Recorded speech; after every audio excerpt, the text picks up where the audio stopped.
So hello guys, അപ്പോൾ ഈ അവൻ കഴിച്ചിട്ട് അവനോട് തന്നെ ബഹുമാനം തോന്നിയതേ 1 മിനിറ്റ് അവൻ എഴുന്നേറ്റ് നിന്ന് അവനെ തന്നെ പൊക്കി.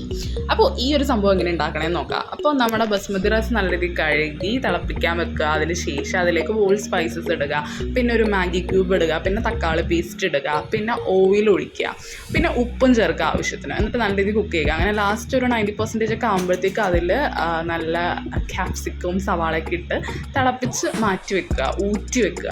അതിനുശേഷം നമ്മുടെ ചിക്കൻ വളരെ ഇത്തിരി പോർഷനാണ് എടുക്കുന്നത്. അതിൽ കുരുമുളകും മുളക് പൊടിയും മഞ്ഞൾപ്പൊടിയും ഉപ്പും പിന്നെ മറ്റേ മുഴുവനായിട്ടുള്ള മല്ലിയും ഇട്ട് പിന്നെ ലാസ്റ്റ് ഒരു മാഗി ക്യൂബും കൂടെ ഇട്ട് പിന്നെ ഈ ഒരു തക്കാളിയും വെളുത്തുള്ളിയും കൂടെ അരച്ച് ഈ ഒരു പേസ്റ്റ് ഇട്ട് നല്ല രീതിയിൽ മിക്സ് ചെയ്യുക. എന്നിട്ട് ഫൈനലി നല്ല രീതിയിൽ ഗ്യാസ് ഓൺ ചെയ്തിട്ട് അതൊന്ന് കുക്കാക്കി എടുക്കുക. എന്നിട്ട് അതിൽ നിന്ന് ഇറങ്ങിയ സ്റ്റോക്ക് നമ്മൾ നേരത്തെ അരി തിളപ്പിച്ച വെള്ളം അത് രണ്ടും കൂടി മിക്സ് ചെയ്യുക. നമുക്ക് വേണ്ട പോർഷൻ എടുത്തിട്ട് മിക്സ് ചെയ്യുക. എന്നിട്ട് ആ പോർഷനിലേക്ക്, ആ സ്റ്റോക്കിൻ്റെ പോർഷനിലേക്ക് നമ്മളൊരു പകുതി നാരങ്ങ പിഴിയുക.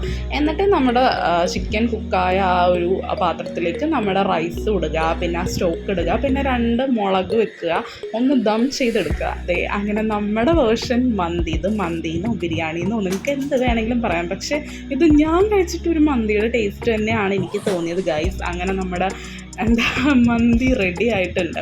അപ്പോൾ ഇത്രയാണ് ഇന്നത്തെ ഒരു കുക്കിംഗ് വ്ളോഗ്. So by.